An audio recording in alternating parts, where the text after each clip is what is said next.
Andito pala ako ngayon sa taas ng bubungan namin. Kasi grabe na pala yung dumi dito sa taas. Anong nakaraang taon pa nga ito nagpapalinis. Kaya ngayong araw mga guys, samahan niyo muna nga siguro kaming linisin tong taas ng bubungan namin.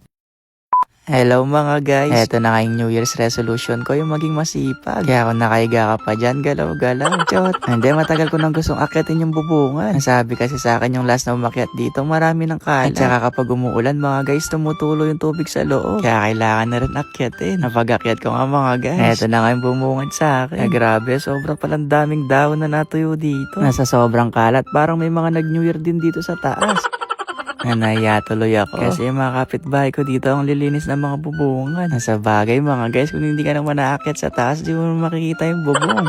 Dahil simula nung tinira namin to, di pa naman talaga to nalilinis. Ang dami nakapalibot na puno dito. Kaya expect ko na rin talaga na may mga kalat dito sa taas. Nadahan-dahan nga lang ako sa pagkilos ko dyan. Kasi baka mahulog ako sa'yo. Chot! Dahil matibay naman yung bubungan. Nainakyat ko lang din talaga to. Kasi sabi sa akin nung dating may-ari, may mga nakatago daw dito na anting-anting at diamante. May mga gold bar din daw. Kaya hanapin ko na lang daw. Chot! Pero grabe mga guys. Tumigas na yung mga dahon dito. Na di nakakaya ng walis. Mabuti na lang meron akong brush dito. Para rin palang tiramisu cake tong kinukuha natin ng mga guys. Tag 150 na lang isa. Mura na yan. Ito pala yung nalagay natin ng net ng isang araw mga guys. Nasasalo yung mga sampalok tsaka yung mga ibang dahon. Ito, ang daming bunga. Parang pwede yata tayong gumawa ng sampalok candy dito. Nakumuha na nga ako mga guys. Para ma-taste test kung pwede nang gawin. Kaso mukhang bata pa. Na parang pang sinigang pa yata itong mga guys.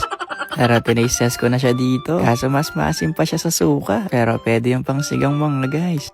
Nabalikan na ulit natin tong tiramisu cake. Ay yung mga kalat pala. Sa mga oras nga na yan. Hinahanap ko na rin yung mga ibang butas. Kasi para matakpan nga natin para kapag umuulan, di na tumutulo sa baba.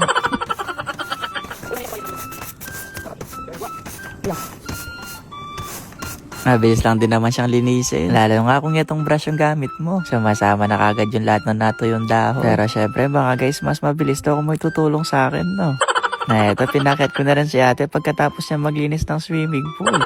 Kaya kung mapapansin niyo, basa pa yung buhok niya. Ay, iniisip na nga namin ni ate dyan mga guys kung pipinturahin pa ba namin tong bubungan. Kasi yung iba nangalawang na nga. Ayoko naman palitan yung buong bubungan kasi mahal pa to. At wala pa tayong pambili.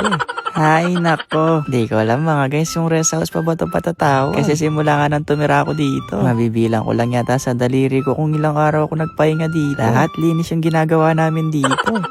Ito yata yung sinasabi nilang araw-araw sipag lang. Na kahit hindi ka masipag, sisipagin ka talaga. Lalo na kami lang yun dito. At di namin kasama si mama. Ang dami nga namin nakuha kalat dito sa bubungan. Mabuti na lang talaga, winalis namin to. Kasi isa pa nga to sa mga nakakabigat dito sa taas ng yero. Makalipas nga ng ilang oras na pagwawalis mga guys. Eto na, malinis na yung bubungan natin.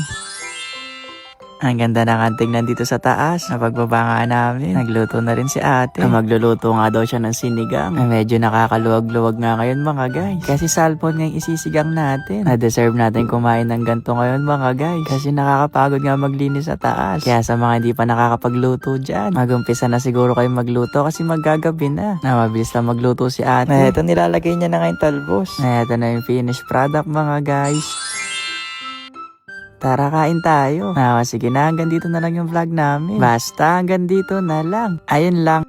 Bye-bye!